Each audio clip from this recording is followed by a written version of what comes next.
Good morning, class. Today we will start article number 2.7 of chapter 2,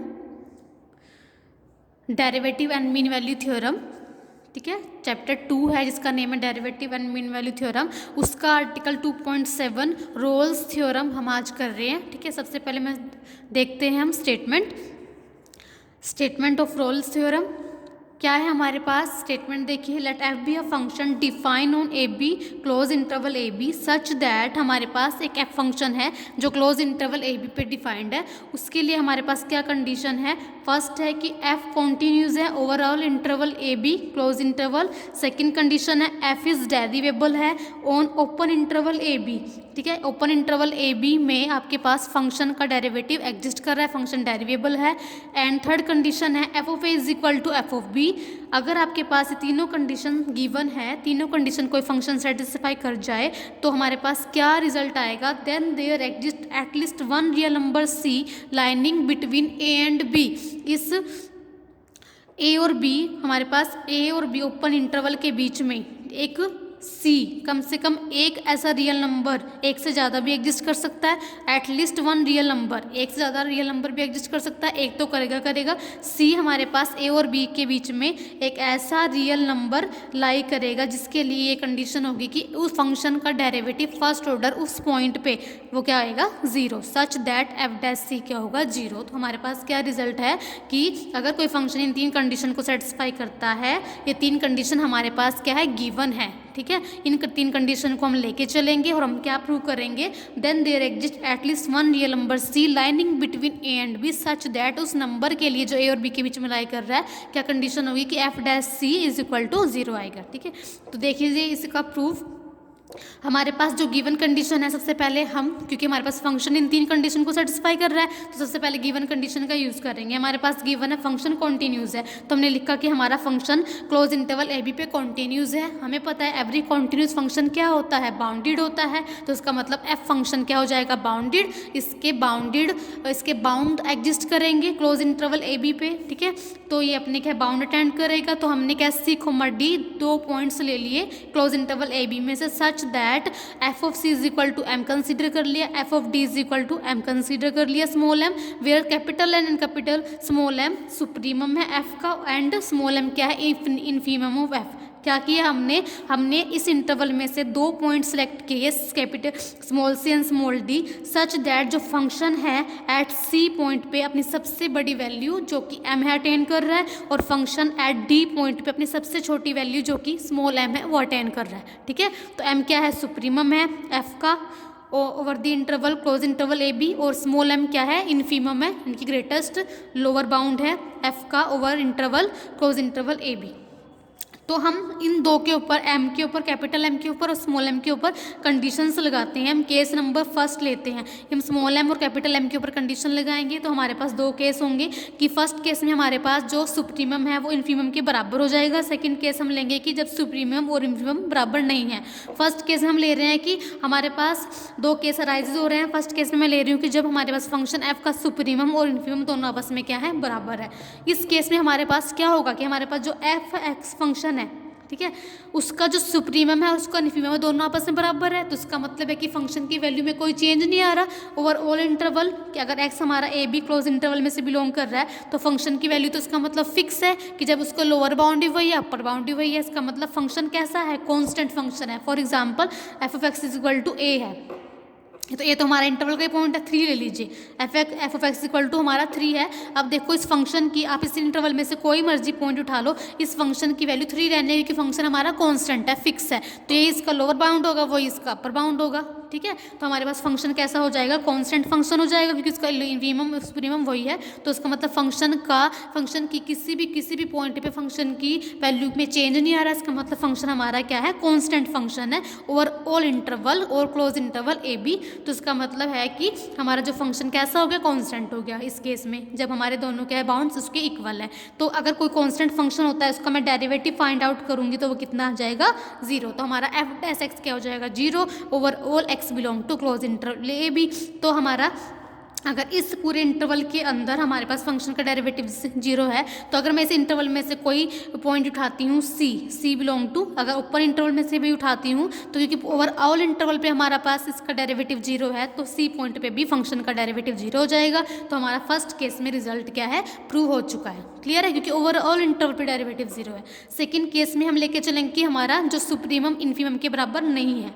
ठीक है, ये दोनों अलग अलग है, इसका मतलब फंक्शन कैसा है, कांस्टेंट नहीं है, उसके तो अलग पॉइंट पे अलग वैल्यू आएगी।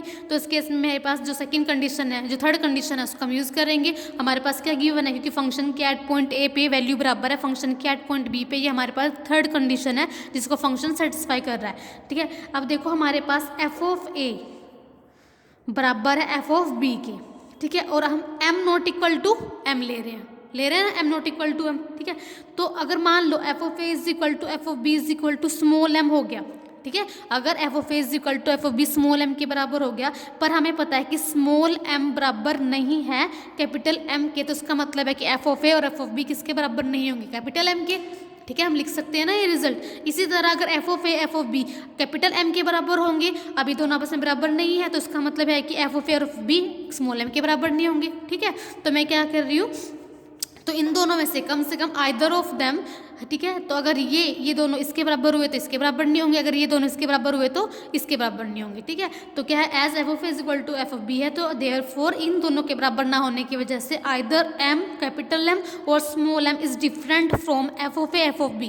कहने का मतलब यही है। ठीक है, क्योंकि ये दोनों बराबर नहीं है, पर ये दोनों तो बराबर है। इन केस आइदर दोनों में से दोनों के ऊपर एक टाइम में कंडीशन होल्ड होगी कि अगर ये दोनों, ठीक है, इसके बराबर तो इसके बराबर नहीं होंगे, अगर इसके बराबर होंगे तो इसके बराबर नहीं होंगे। ठीक है, तो आइदर एम और m is different from f of A f of B है, तो अगर ये बराबर हुआ तो इनसे डिफरेंट होगा, अगर ये इनके बराबर हुआ तो इनसे डिफरेंट होगा। तो मैं मान लेती हूँ कि जो हमारा कैपिटल एम है वो बराबर नहीं है एफ ऑफ ए के, और कैपिटल एम बराबर नहीं है एफ ऑफ बी के। तो मैंने एक टाइम में तो एक ही होगा ना, तो मैंने मान लिया कि जो हमारा एफ ऑफ ए है वो एफ ऑफ बी क्या है, इनके बराबर नहीं है, एम के बराबर नहीं है। ठीक है, अब मुझे पता है जो मेरा कैपिटल एम है वो किसके बराबर है, एफ ऑफ सी के। ठीक है, फंक्शन की सी पॉइंट पे सबसे बड़ी वैल्यू हमने कंसीडर किया है वो कैपिटल एम आ रही है। मुझे पता है कि कैपिटल एम मेरा एफ ऑफ सी के बराबर है। ठीक है, और कैपिटल एम मेरा किसके बराबर नहीं है, कैपिटल एम मेरा एफ ऑफ ए के बराबर नहीं है, और ना ही ये किसके बराबर है, एफ ऑफ बी के। ये दोनों तो आपस में बराबर है, पर ये इनके बराबर नहीं है, हमने कंसीडर किया है। पर एम किसके बराबर है, एफ ऑफ सी के, तो इसका मतलब कि एफ ऑफ सी भी बराबर नहीं होगा एफ ऑफ ए के। ठीक है, और एफ ऑफ बी के। ठीक है, जब एम, क्योंकि कैपिटल एफ ऑफ, क्योंकि हमारे पास जो एफ ऑफ सी है वो किसके बराबर है, एम के बराबर है, पर एम इन दोनों के बराबर नहीं है, तो एफ ऑफ सी भी not equal to f of a होगा, और f of c not equal to f of a होगा। तो उसका मतलब फंक्शन सी बराबर नहीं है तो ये पॉइंट्स भी बराबर नहीं होंगे, तो उसका मतलब सी नॉट इक्वल टू ए होगा और सी नॉट इक्वल टू बी होगा, क्योंकि जब फंक्शंस पे, जब इन पॉइंट पे फंक्शन की वैल्यू बराबर नहीं है तो पॉइंट भी बराबर नहीं होंगे ना। तो इसका मतलब therefore c is different from both A and B. इसका मतलब है कि जो सी है वो हमारे पास ए और बी के बीच में लाई कर रहा होगा, वो इनके बराबर नहीं है, तो सी कहाँ से बिलोंग कर रहा होगा, ओपन इंटरवल ए और बी में से। ठीक है, therefore c lies in the open interval A comma B. तो हमने ये प्रूव करना था ना, कि हमने क्या प्रूव करना था कि कम से कम एक ऐसा रियल नंबर सी लाई करेगा जो बिटवीन, जो ए और बी के बीच में लाई करेगा, वो ए और बी के बराबर नहीं होगा, मतलब जो सी है वो ओपन इंटरवल ए बी में से बिलोंग करना चाहिए। अब हमारी सेकंड कंडीशन इस सी के लिए, रियल नंबर तो आ गया, अब सी के लिए हमारी ये कंडीशन प्रूव करनी रहती है। ठीक है, अब देखो कैसे प्रूव करेंगे, क्योंकि हमने एफ ऑफ सी को क्या लिया है, सुप्रीमम लिया है एफ का, इस क्लोज इंटरवल ए बी के ऊपर।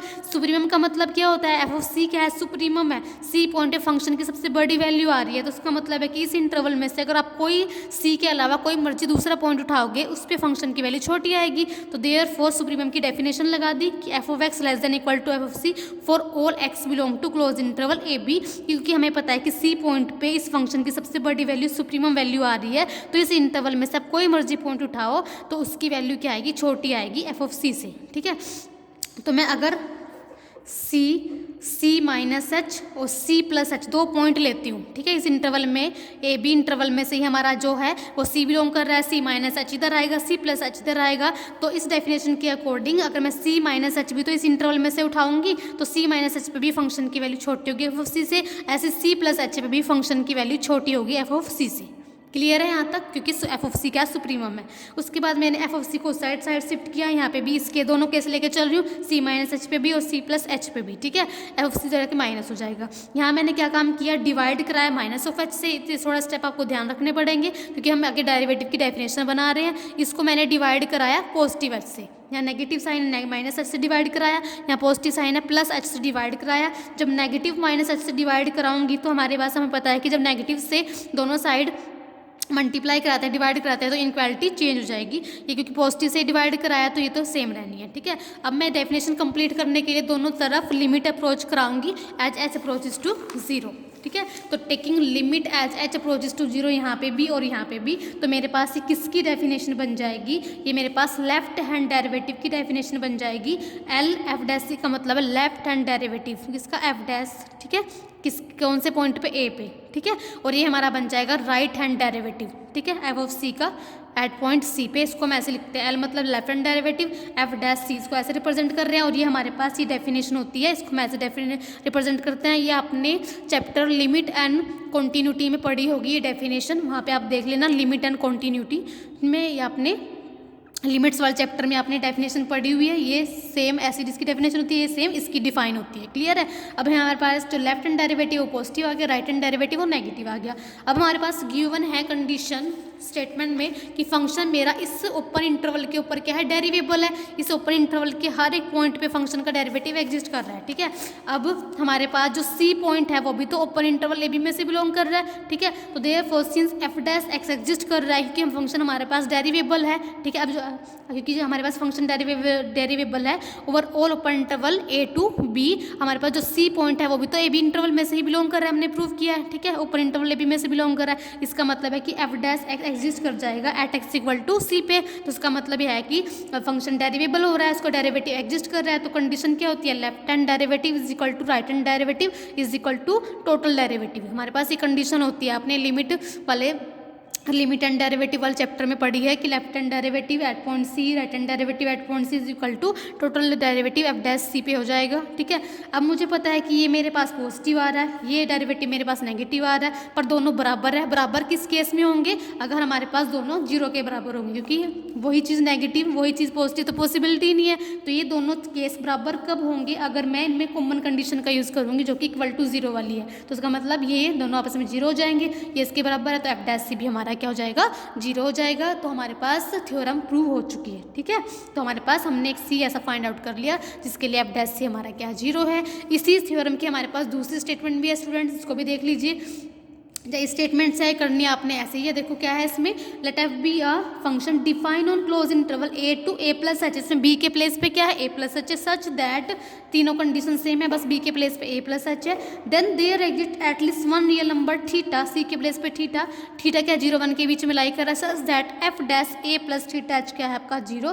तो इस थ्योरम में आपने क्या करना है, बी की इस वाली थ्योरम की सारा सेम लाइनें लिखनी है, बस बी के प्लेस पे ए प्लस एच पुट करना है और सी के प्लेस पे आपने क्या पुट करना है, a plus theta h, then proof on the similar lines in the first form, ठीक है। Thank you class.